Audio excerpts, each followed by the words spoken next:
Hey, class, sorry, we have to finish Fanny Fern. I was trying to squeeze her in before my 15 minutes cut off on the last video, but they cut off. So I've got just this little tag on to finish up with Fanny Fern. So, as I was saying, like many other women of her day, Fanny, despite her immense literary success, remember, she's that most highly paid newspaper columnist in all of America at this time, male or female. She wrote under a pseudonym, as I discussed earlier. She chose it from fond memories of picking fern leaves with her mother. So get it, Fanny Fern.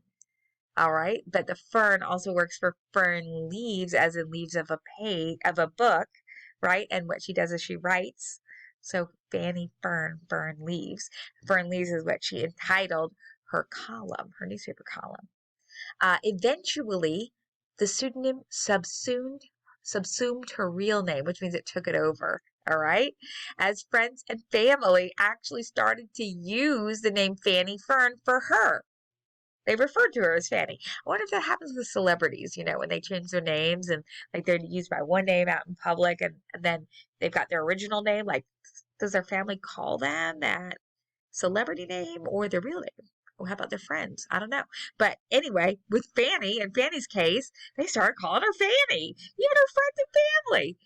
And her tombstone was even engraved with Fanny Fern. So enjoy Fanny Fern or Sarah Willis, however you choose to term her. And the essay of hers that we read for class this week, Blackwell's Island 3, number 3. So she had written two others, Blackwell's Island number 1, Blackwell's Island number 2, and Blackwell's Island number 3, which they each deal with the people who live on Blackwell's Island. It's a female prison actually on this island. So you'll see what she writes about. It's actually pretty illuminating, pretty eye-opening for the times for why these women were being imprisoned on Blackwell's Island outside of New York, or right by New York City, that is. So it's one of her social commentary essays, and she's got a lot to say, about society and the double standards that are applied to men and women, or the standards that apply to men that don't apply to women, and vice versa, right? Always witty. Enjoy this essay of hers. And as I said, if you want to read some more of hers that are in our anthology, they're all really good.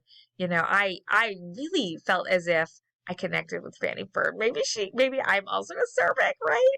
And that's why I appreciated her writing so much, because it was like my sense of humor. And so when I said, here's a good refrigerator quote for me. I mean, like, the kind of quote that you write out and you stick up on your refrigerator because you're like, that so embodies thoughts that I have. I so identify with that thought. That refrigerator quote for me was one where she said, I've been busy all day long, yet don't even know what I accomplished, right? Even though not having a spare moment throughout the day. I definitely can relate to that. Many of my days feel that way. In fact, probably most of them. Anyway, enjoy Fanny Fern and Blackwell's Island 3.